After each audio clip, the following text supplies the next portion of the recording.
In this video, I'm going to show you how to fix the most common Stripe and GoHighLevel payment setup errors. If your checkout page looks right, but payments aren't going through, Stripe says it's connected, but nothing is charging, or you're not sure where things are breaking, this video will walk you through exactly what to check. I'm Erin from GoHighLevel Mastery, and I'll show you how Stripe and GoHighLevel actually connect, where payment issues usually happen, and how to fix them inside GoHighLevel. Even if you don't have a full agency level access, let's get into it. Before we jump in, go ahead and sign up using my link down below. That gives you access to GoHighLevel, and it also helps support the channel so I can make more tutorials like this. All right, so once you've created your account and logged in, we can start building. Step one is to go to payments. All right, so first, once you're inside your GoHighLevel account, start in the left-hand menu and we're gonna click on payments. This is the main hub for anything related to money,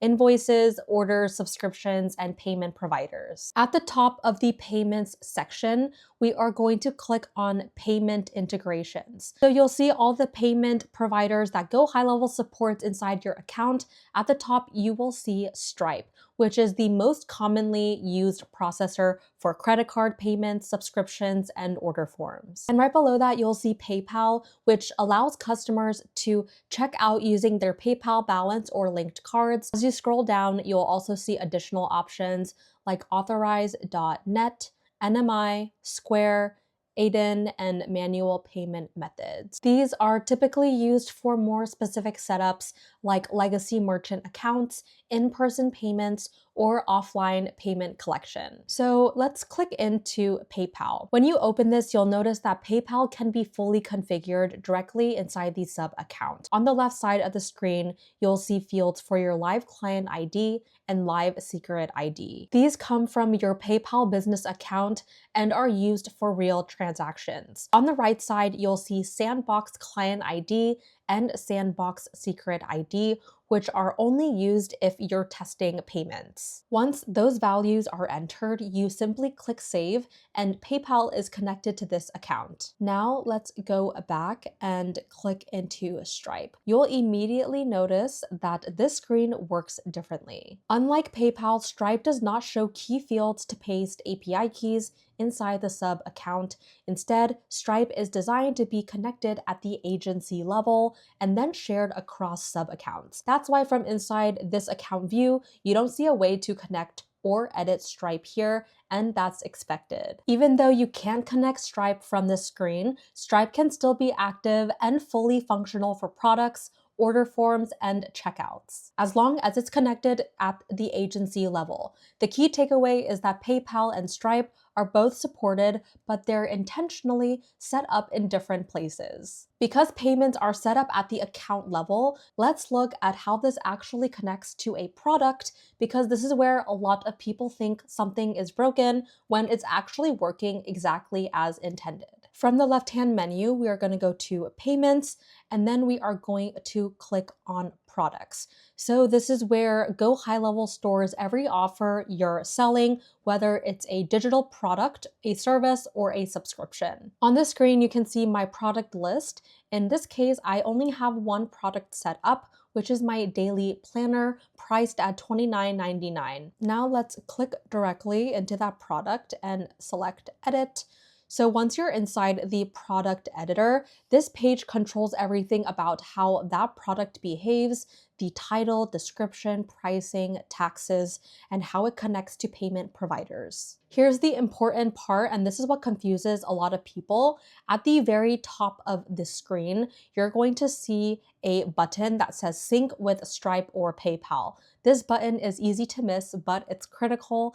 Even if you're in a sub account where you can't directly connect Stripe from the integrations page, you can still sync the product itself to Stripe and PayPal as long as those payment providers are already connected at the agency level. So all you need to do here is click sync with Stripe and PayPal, and when you click it, GoHighLevel automatically pushes this product into Stripe and PayPal in the background, so you don't need to manually recreate the product, you don't need to touch API keys, and you don't need Stripe access inside the sub account. If everything is set up correctly, you'll see a confirmation that the product was synced successfully. This is the key distinction a lot of people miss. Stripe connection happens at the agency level, product syncing happens at the product level. So if Stripe looks unavailable or locked inside your sub account, that doesn't mean payments won't work. It just means Stripe is managed higher up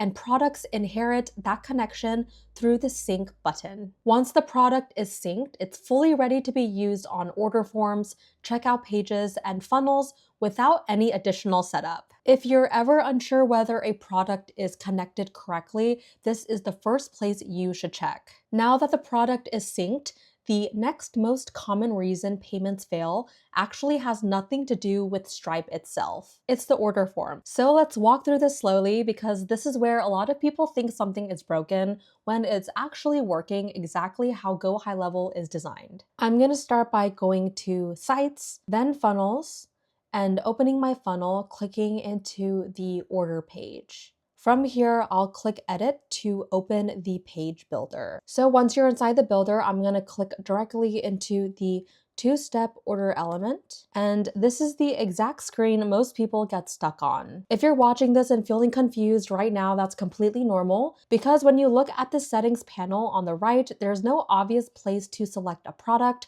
there's no drop-down that says choose product, and there's no Stripe toggle either. And this is where people usually start clicking around thinking they missed something. But here's the important thing to understand. In GoHighLevel, the two-step order form does not control the product. This element is only responsible for the structure of the checkout, the steps, the fields, the layouts, and the flow from step 1 to step 2. It does not decide what you're selling. The product is not attached inside this form. Instead, this order form automatically pulls in whatever product is already connected to the funnel step as long as that product has been properly synced to Stripe or PayPal. That's why earlier in this video, we went into payments, then products, opened the product, and clicked sync with Stripe and PayPal. That sync is what tells GoHighLevel this product is allowed to charge money. Once that's done, the order form inherits it automatically. So the way you confirm this is working isn't by looking for a product selector. It's by looking right here on the checkout preview. If you see a product name, a price, and an order total, that means the product is already attached and Stripe will fire when someone completes the order. If this area were blank, set dynamic item, without a price, or didn't match your product, then Stripe would never activate, not because Stripe is broken, but because the checkout doesn't know what it's selling. This is one of the biggest reasons people think Stripe isn't connected in GoHighLevel. Stripe doesn't throw an error, it just silently doesn't trigger because there's no valid product tied to the order form. So if you're ever stuck on this screen thinking, why isn't Stripe showing up here? This is why. There's nothing to configure at the form level. Your job here is just to verify that the correct product data is showing. Once that's confirmed, the next thing to check isn't the funnel, it's whether Stripe is actually authorized at the agency level to process the payment. And that's where the final piece usually breaks. Now let's look at one more issue that causes payments to fail after someone clicks complete order. And this one is easy to miss because everything looks correct on the surface. Okay, so now I'm in payments, then we can go to products, and I've clicked into my daily planner and opened it to edit mode. Right now, I want you to focus specifically on the pricing section. On the screen, you can see the product price set to $29.99, and right next to it, you'll see the currency listed as USD. This matters more than people realize. Stripe will only process payments in currencies that are supported and enabled on your Stripe account. If your Stripe account is set to USD, which most are, but your product is accidentally set to a different currency, Stripe will silently reject the charge. What makes this tricky is that GoHighLevel won't always throw an obvious error. The checkout page loads, the button clicks, and then nothing happened. That's because Stripe is stopping the payment in the background. So anytime payments fail right after clicking complete order, this is one of the first places you should check. You want to confirm that 3 things are aligned. First, the product price amount is correct. Second, the currency next to the price matches your Stripe account, in this case USD. And third, that this product is actually intended to be a one-time charge and not accidentally set up as something else. On this product, you can see the pricing type is set to one time, the amount is $29.99, and the currency is USD, which means this part is correct. If this were showing a different currency, even by accident, Stripe would refuse to process the payment, even though everything else looks fine. This is especially important if you duplicate products, import products, or work across multiple accounts, because currency settings can carry over without you noticing. So if Stripe is connected, the product is synced, the order form shows the product, but payments still aren't going through, this pricing section is where you should stop and double check next.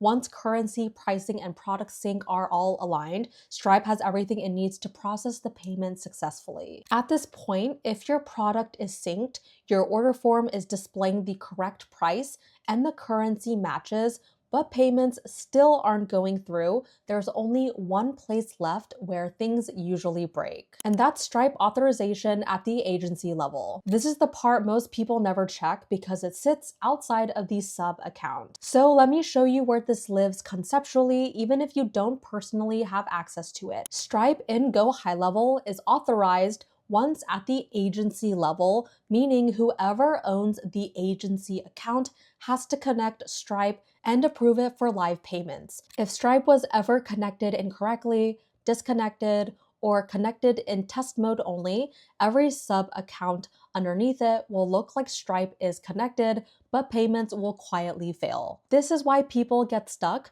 From the sub account view, you cannot see whether Stripe is in test mode, whether payouts are enabled, whether the account was fully verified, or whether Stripe was disconnected and reconnected incorrectly. All of that lives at the agency level. So if you're working inside a client account or someone else owns the agency, this is the moment where you need to confirm one thing.